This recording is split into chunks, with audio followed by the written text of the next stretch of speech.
সুপ্রিয় শিক্ষার্থীবৃন্দ, আমি নাফিজা সিদ্দিকী। আজকে আমি আপনাদের সাথে বিশ্বে যা কিছু মহান সৃষ্টি চির কল্যাণকর, অর্ধেক তার করিয়াছে নারী, অর্ধেক তার নর, এই ভাব সম্প্রসারণটি আলোচনা করব।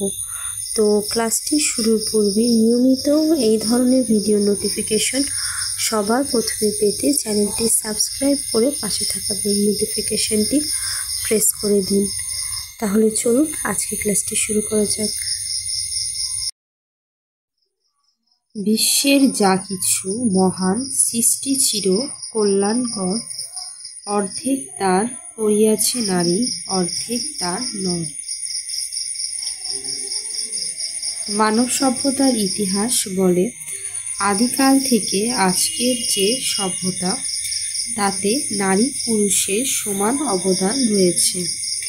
নারী পুরুষের সম্মিলিত প্রচেষ্টায় সভ্যতা সূচিত হয়েছে। সভ্যতা বিনির্মাণে কারো অবদানই কম নয়।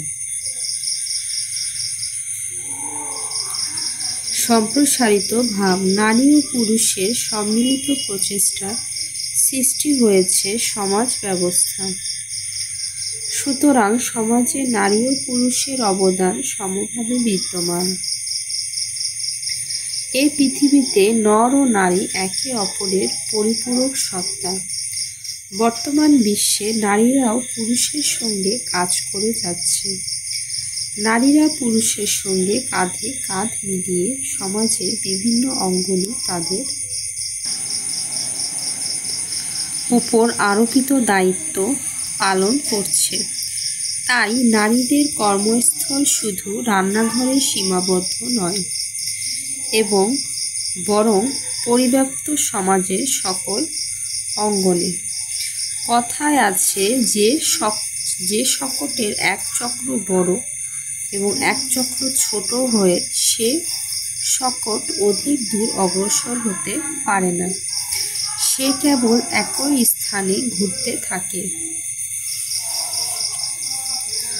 অর্থাৎ যেখানে পুরুষ জাতিকে প্রাধান্য এবং নারী জাতিকে অবহেলা করা হবে, সেখানে জাতির উন্নতি বা পরিবর্তন হবে না। তাই তো কবি বলেছেন, কোনো কালে একা হয়নি কো জয়ী, পুরুষের তরবারি শক্তি দিয়েছে, প্রেরণা দিয়েছে বিজয়ী লক্ষ্মী নারী। ইসলাম ধর্মে শিক্ষার সম অধিকার সম্পর্কে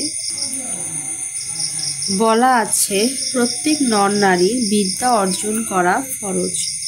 উপসংহার, নারী ও পুরুষের সম্মিলিত কর্ম প্রচেষ্টায় সৃষ্ট এ সমাজের উন্নতি এবং প্রগতির জন্য পুরুষের পাশাপাশি নারীরাও সমান অংশীদার।